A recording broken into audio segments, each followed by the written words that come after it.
Hi guys, welcome to my next video. Hope you're all well. A little surprise for you this time. It's not bushcraft. It's not knives. It's not axes. It's not woodland. It's water sports.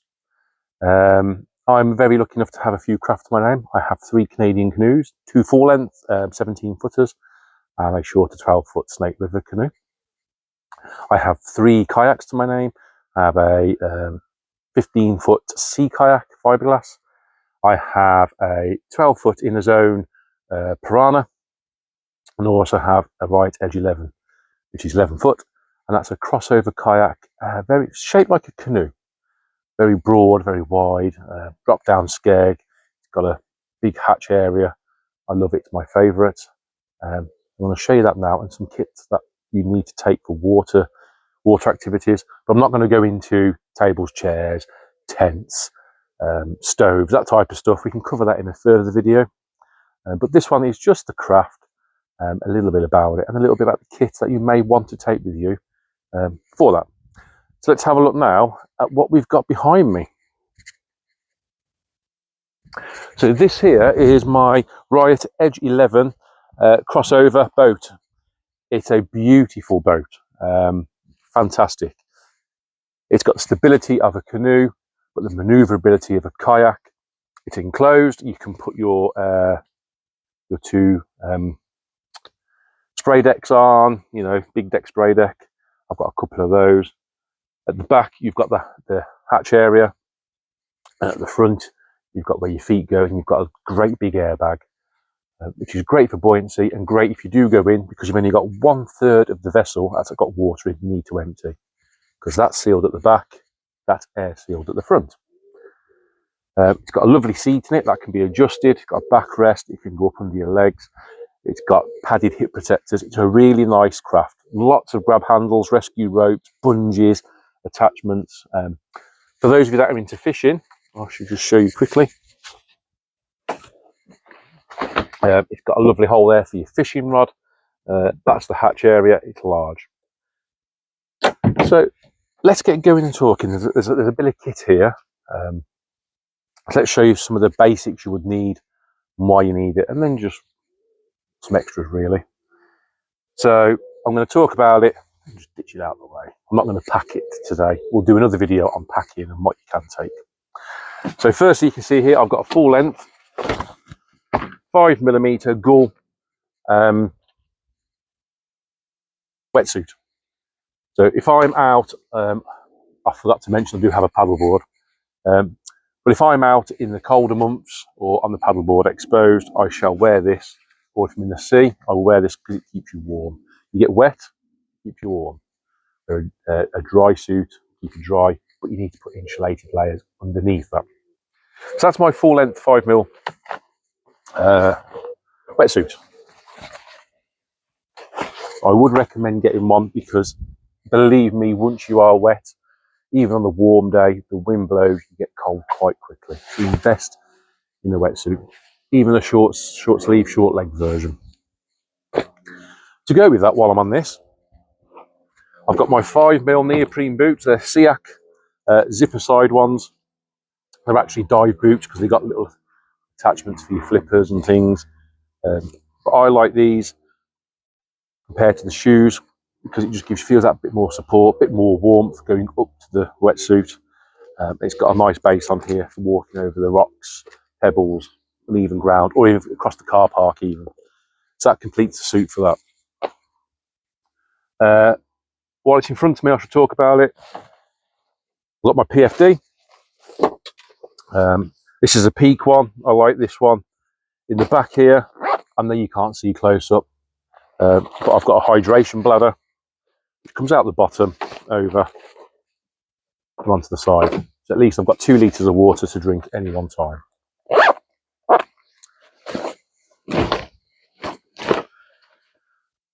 On the front, I carry a spare quick snap carabiner.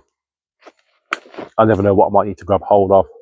Lower down if I'm portaging, any bits of kit. So I always carry a spare one. In here, I keep my snacks, food, phone, etc. bright orange emergency whistle. And here's my rescue lanyard.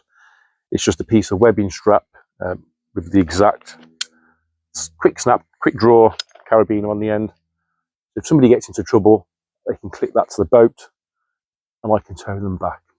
For those that have not done it, I would recommend you become a member of Paddle UK, get yourself licensed. I would also recommend you go on a training course to be an instructor, and it will teach you about rescuing different craft to different crafts. That might be kayak to canoe, canoe to SUP, and it will go through rescue techniques as well and how to use these bits of kit correctly and safely. That's it in there. We also have a floating, complete waterproof, dustproof phone case. It's large, but smartphones nowadays are large. It's got a big screen on the front so I can use it, touch screen, and a big panel on the back so I can still take pictures. It can go quite deep underwater, about 10 meters, I believe. I'm not going to go that deep, but it can be used for that. So that just sits with that, and I know that my phone is fully charged and I can take pictures, but I can also call for help if I need to. Whether that be by phone, by whistle, or by head torch if I was out. You should never paddle at night, but if you get caught out, take a head torch with you. So that's my PFD. Don't be macho, don't be manly, never go on the water without one. For the reason being, if you get caught out, get turned over, you get caught broadside, stuck under a tree, this will save your life. Without it, you could be dragged under. So yeah, please always wear some sort of life jacket PFD. Still on rescue. This is my throw line. It's a bit long. It's 25 meters. I'm never going to throw rope that distance. However, you can get 5 meters up to 25, 30 meter ones. They float. They're lightweight. Again, learn how to use it. It's not to tow, but it can be used to in an extreme emergency. But yeah, somebody gets into trouble, I can deploy that straight out to them and pull them back in. It's always yourself first, okay? Team second, the casualty third, and then kit equipment, forget that. You can go downstream for that later another time. That's a throw rope.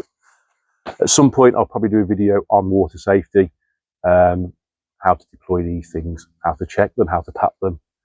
There's plenty of time for that. Other bits of kit you might want to carry. A selection of dry bags, different sizes, different colours.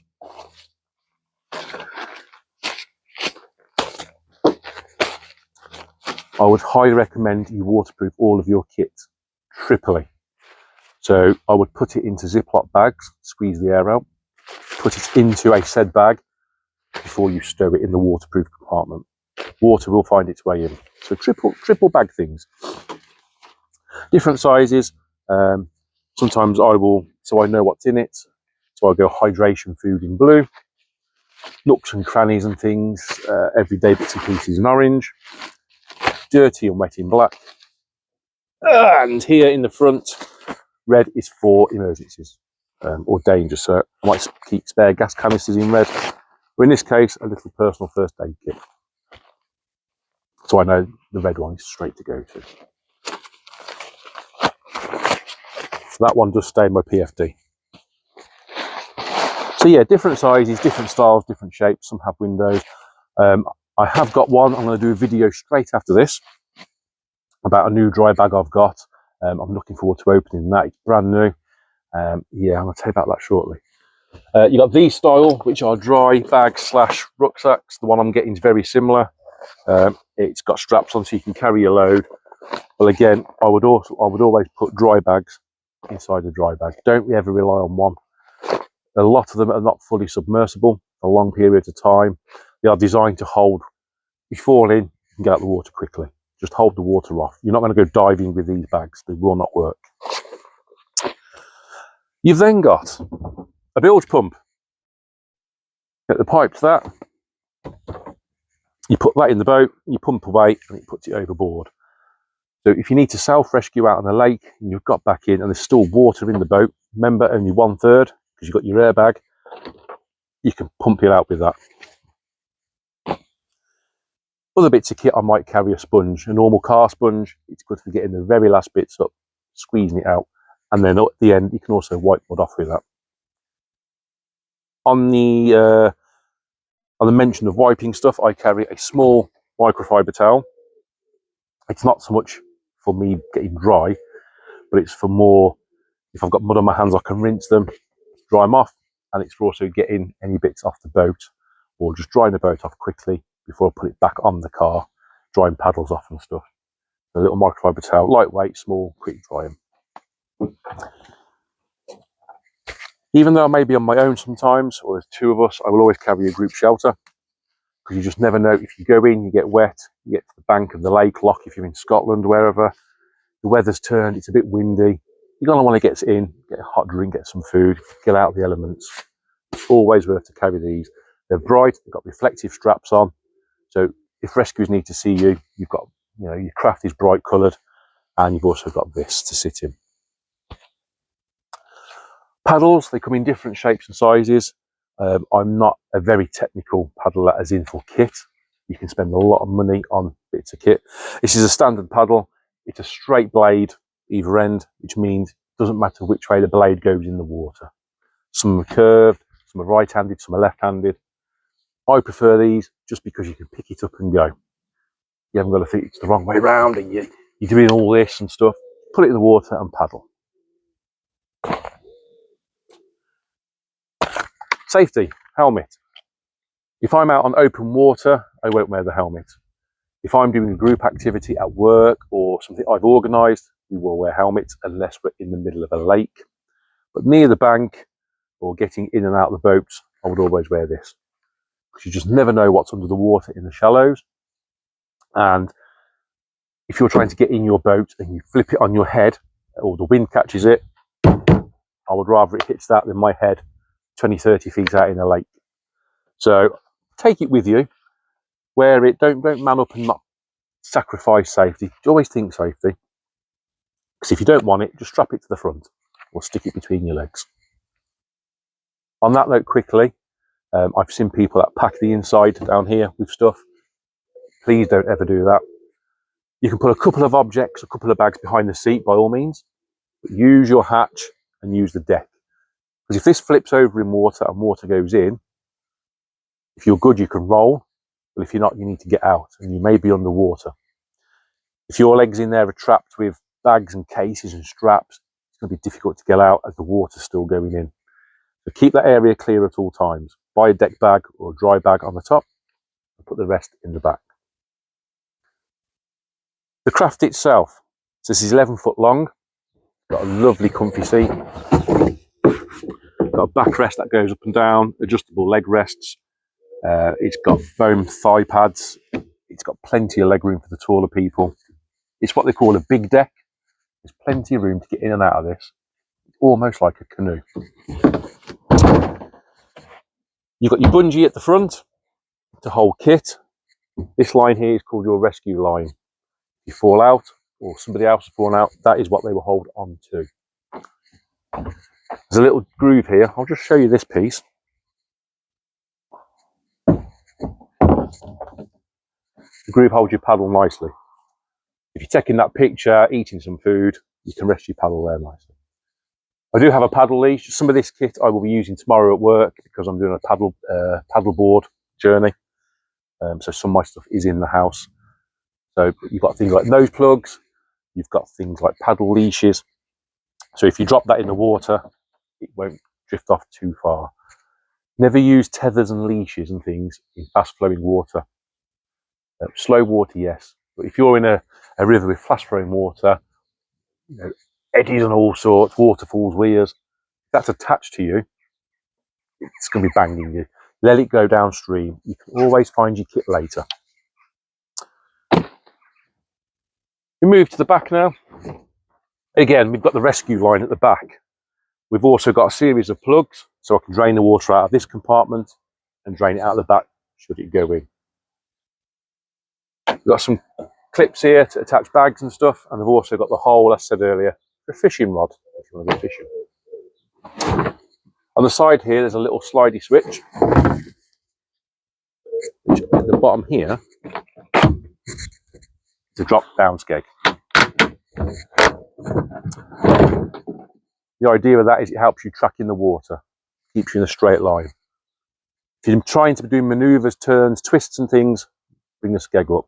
And also remember, when you're coming out of the water, bring the skeg up, because if you damage it, it snaps. Carry handles front and back. Ideally try and carry craft in twos, health and safety. But if you're on your own, you can lift it from the middle on your shoulder, or Canadian canoe, put yourself inside of it. And then you've got your hatch cover. I attach this with a just cheap elasticated bungee thing, some cord in here. What I don't want to do is take that off, it drifts away. So at least it's attached.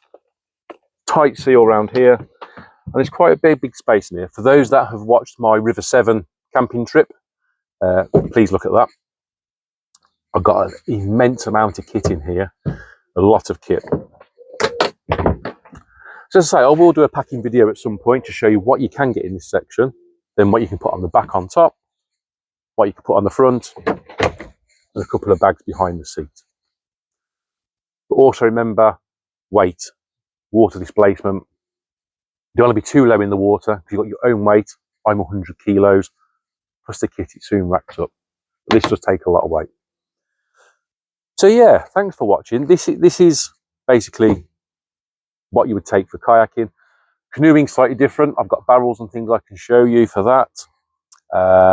If you're going sea kayaking, you may need things like timetables, compasses, maybe an anchor, a sail, all that kit you can have, and then actually your trip kit. So your tarp, your tent, your bivvy, your chair, whatever it may be you're taking. So yeah, so it's just a quick brief bit on this.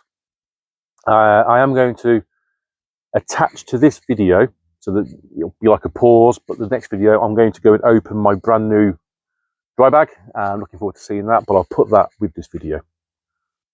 So I'll see you shortly with that. Thank you very much. All the best. Welcome back, guys. Part 2. We're inside now, and I've got my Arteesol dry bag. Beautifully packaged. Its own kind of mylar bag. So yeah, it's a 20 litre dry bag. Let's have a look. Chop open the pack of rice.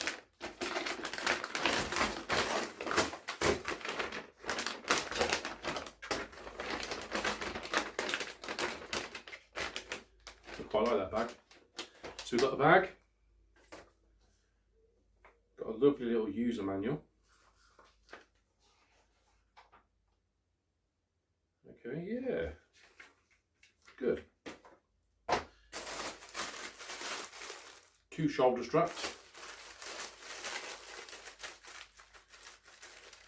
They feel very comfy, very padded. I like that. And then the bag itself, let's have a look at this. So it's a bit like the orange bag I showed you earlier, just this one you attach the shoulder straps. So yeah, it's a dry bag slash bag. You can put dry bags in, like I said earlier. But the idea of this is to be like a deck bag. I've chosen it for, especially for tomorrow's trip on the paddle boards. So what have we got? It's heavy duty Cordura, so it's nice and thick.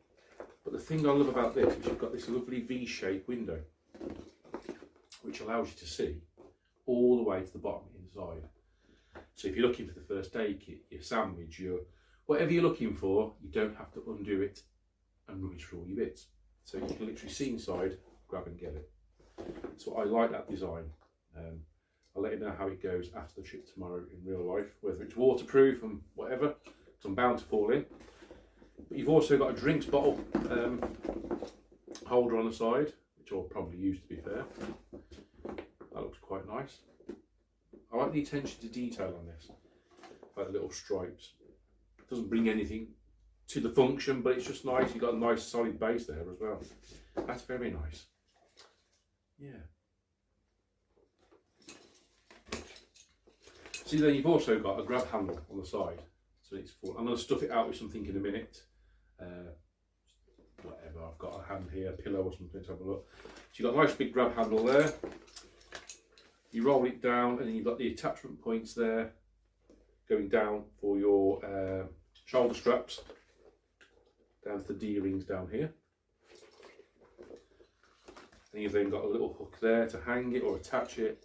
I think this will go really well on the deck of the boat, or the SUP.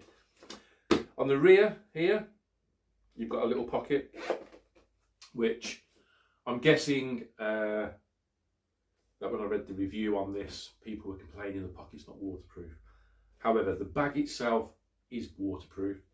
The pocket has a waterproof zip, so that is only for rain and splash resistant. It's not that big, but it's big enough to put your wallet in. I don't think a smartphone would fit in it, to be honest, but it's big enough to put a wallet in, or your Paddle UK card, something like that, your car keys or something. But I say that is not waterproof, that's just water resistant. Bear that in mind. But it's still nice. It's a good little addition. But inside, I don't know if you can see this, you've also got an extra pouch inside, which is what I do like. What I mentioned earlier about bagging and bagging, this has got a waterproof zip attached to it. So in there you could put more delicate things, as in for water resistant things, in there, because that's a bag in a bag. So it's got to go through the main bag, through the water resistant zip, into the next one. So I do like that attachment, and the fact that you can put other bits in there. That is really good, really clever. I like that. So as dry bags go, there's not much more I can tell you about it, other than it turns into a rucksack style bag. It's got a back or front, whichever way around, little pocket, and it's got an internal pouch there, and you've also got this beautiful window which allows you to see the contents of the bag. I like this so far for the look and the feel of it. It feels quite rugged, quite, like it would take a bit of harshness. So I'm going to pause the video here, just fill it with something, and then turn back on just for a few seconds so you can see the bag packed out. See you in 2 seconds. Okay, welcome back. So I've literally stuffed one of Mrs. Mike's hoodies in there. It'll do for now. But yeah, so basically you can see here it's a beautiful bag. You can get in the zip still. It's got your attachment points, bottle holder there. Like I say, your rucksack straps attached to the top down there, which would suggest to me that the panel's the back. So that's the front. You can hang something extra on that. Excuse the little red thing inside, that's what I filled it with. But you can see down all the way. Yeah, and the grab handle there. I really like this. I'm looking forward to using it tomorrow out on the canal. I'll let you know how I get on with that. So yeah, it's a well presented, well packaged looking piece of kit. Hopefully well done Arteesol. So that concludes the whole video. Thank you for watching. Stay safe, enjoy, and look forward to my next video. Take care. Bye bye.